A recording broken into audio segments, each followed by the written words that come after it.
Outside, the clouds were forming on top of the hill, but there were other clouds of sorts forming inside the kitchen too.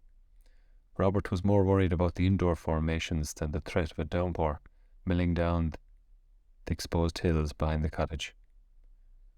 His heart was beating like the thump of a frantic kick drum. He could feel it in his throat. That bloody fire was on all day too, he thought to himself. It was uncomfortably hot. A web of heat impeded every movement. He wanted to take off his jacket, but that could be taken as a sign. He didn't want to give away any signs just yet.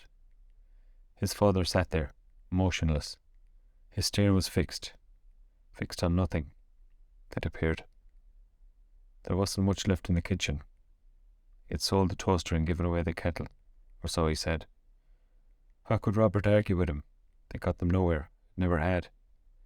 These visits were testing his diplomacy to its limits. But he had to call. He wanted to call. He used to love calling. They'd talk about the weather, the football, the price of cattle. The way things were going, they'd be talking about the price of second-hand kitchenware soon. He was cross and sad in equal measure. His father's slow decline was now plain to see. He wasn't sure what he was cross at, but the anger bubbled away only a fraction from the surface.